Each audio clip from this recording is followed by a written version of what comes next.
Thus it was a real disbelief of the oracles themselves. For all who reject the true meaning of the Scriptures and attach to them another sense do in reality disbelieve them, and set up in their stead a phantom of their own imagination, even while they profess to believe the truth of what Scriptures contain.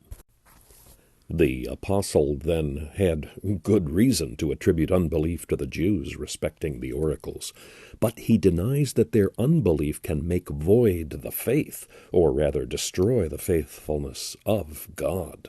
By the faithfulness of God, some understand the constancy and faithfulness of his love to the Jews, and they suppose the meaning is that while the Jews have at present fallen into unbelief, God will not, however, fail to recall them, as is fully taught in the 11th chapter. But the question here is not respecting the recall of the Jews or the constancy of God's love to them, but respecting their condemnation before his tribunal of strict justice, which they attempted to elude by producing these advantages and in maintaining that if these advantages only led to their condemnation, as the apostle had said, it was not in sincerity that God had conferred them. This objection alone the apostle here refutes. The term, then, faith of God, signifies his sincerity or faithfulness, according to which he had given to the Jews these oracles. And the apostle's meaning is that the incredulity of the Jews did not impeach that sincerity and faithfulness, whence it followed that it drew down on them a more just condemnation, as he had shown in the preceding chapter. Verse 4, God forbid. Yea, let God be true, but every man a liar, as it is written, that thou mightest be justified in thy sayings, and mightest overcome when thou art judged. God forbid, literally, let it not be, or far be it, a denial frequently made by the apostle in the same way in this epistle. It intimates two things, namely, the rejecting of that which the objection would infer, not only as what is false, but even impious. For it is an affront to God to make his faithfulness dependent on the depravity of man, and his favor on our corruption. Though the privileges of the Jew and the good which God had done for him terminated only in his condemnation by reason of his unbelief, it would be derogatory to the Almighty to question his faithfulness because of the fault of the unprincipled objects of these privileges.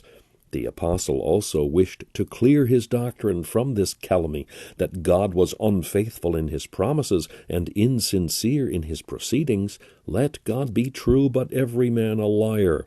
The calling of men, inasmuch as it is of God, is faithful and sincere. But the fact that it produces a result contrary to its nature and tendency is to be attributed to man, who is always deceitful and vain. If the Jews had not been corrupted by their perversity, their calling would have issued in salvation. If it has turned to their condemnation, this is to be attributed to their own unbelief. We must therefore always distinguish between what comes from God and what proceeds from man. That which is from God is good and right and true. That which is from man is evil and false and deceitful.